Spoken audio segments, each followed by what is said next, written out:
What is up guys, it's your boy Dame and welcome back to a brand new video. Today I'm going to teach you how to get the secret hidden weapon on the Frozen Dawn, the brand new DLC4 map from World War II Zombies, and this weapon is pretty dope. It's also going to count towards one of your character challenges as well. Not only that, by knowing these steps, there is a technique you can use to help you upgrade the shield, which will make it 100 times easier and faster, and it's definitely one of those tips and tricks you want to know. So guys, if you've not checked out today's video already, we just solved a brand new Easter egg on the Frozen Dawn.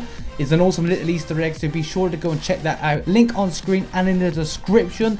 Go check it out, come and say hi. If you do enjoy today's video, don't forget to leave a like rating, it's always appreciated, and if you're new to the channel, be sure to hit that subscribe button. Well, without further ado, let's get straight into that video.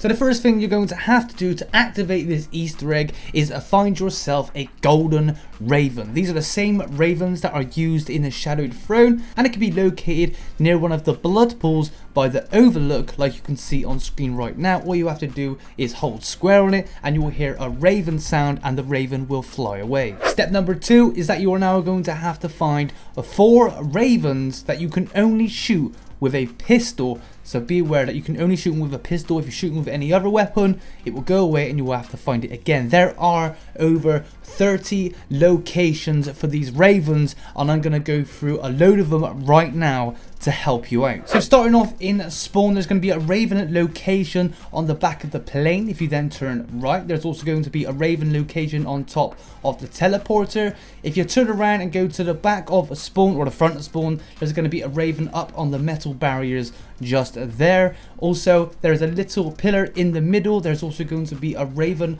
on top of that, and as you make your way back into the tunnels out of spawn, there's going to be a raven directly above you. Now if you take yourself into the ice cave, there's going to be a raven just as you enter on the right hand side. There's also going to be a raven directly in front of you where you insert the weapons, and if you stay there and look down to the left, you're also going to see another raven perched on one of the ledges. Now if you take yourself into the Feuding Archive, you're going to have a raven above the globe on the left hand side in a little window. There's going to be another raven in another window. Turn left, there's going to be another raven here in this window as well. There's another raven located in this window, and if you take yourself through to the overlook directly on the floor, there's going to be a raven located there as well. Now if you take yourself into the overlook by the first blood path, if you look out over the edge, you can see one location for a raven there. In the middle where you collect the hammer, there's going to be a raven perched on top of the ledge there, and if you look by stamina up, there's also going to be a raven above there as well. Now if you take yourself into where Electric Cherry is, there's going to be a raven perched in the little rectangular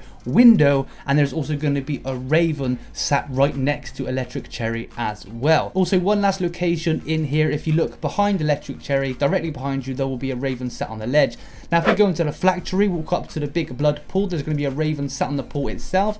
Keep looking that way, turn to the right, you're going to find a raven up on the ledge. There's going to be another raven up on the ledge slightly to the left, and if you look all the way to the left again, there's going to be another raven location just there. Now if you take yourself out the back into the blood altar, on top of the big heads that spat out the blood, there's going to be one raven perched on one of the spikes, and then there's another spike next to it where you will find another blood raven. If you take yourself down the stairs, on the end of the stairs on a pillar, there's going to be another location for a raven, and just behind that pillar is some scaffolding, and there's usually 2 ravens located, one at the top and one slightly in the middle. If you then take yourself over to the mystery box, just to the right is going to be another pillar, and you're also going to find another raven location just there as well. That's all the locations that we know so far, and a big shout out to Unpunk and TheDrShow as well, because these are the guys that got most of the majority. We had a few in our game, but not as many as this. I think it's roughly 29 or 30 locations. All ravens will spawn on the map at once, so 4 ravens will be available at any time. You don't have to shoot one, then another one will spawn. They will always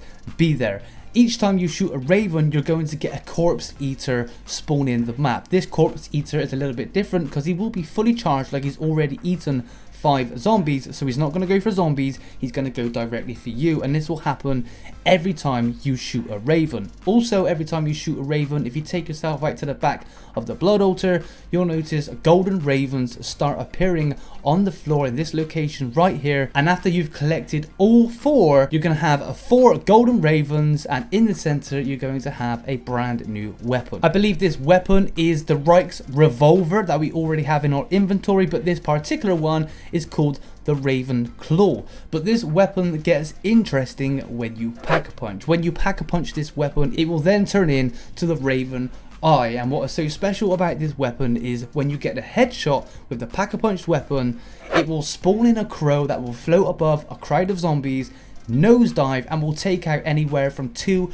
to 4 zombies every time you get a headshot. So you get the headshot, which will kill 1 zombie, and then the Raven will actually kill another 3 to 4 zombies as well. Very, very interesting weapon. Have not used it an awful lot myself, but it does feel like in the higher rounds it could come in very handy, because as long as you just get that one headshot, it will instantly kill 3 to 4 other zombies on the map as well. Not only that, by obtaining this weapon, you're also going to unlock a secret challenge for the Wayward rider. The challenge is called the Forsaken Gunslinger, and it's basically for obtaining the Raven pistol. And what's very, very cool about shooting these crows, like I mentioned earlier in the video, they will spawn in a corpse eater which has been fully fed, meaning it doesn't have to kill any zombies. Now if you're trying to upgrade the shield on one particular step, you're going to have to guide a corpse eater onto one of the blood baths and kill him directly in the middle to turn the blood into what looks like to be a cymatic pattern. And the only way you can usually spawn these in is by going into a teleporter, and when you come out the teleporter,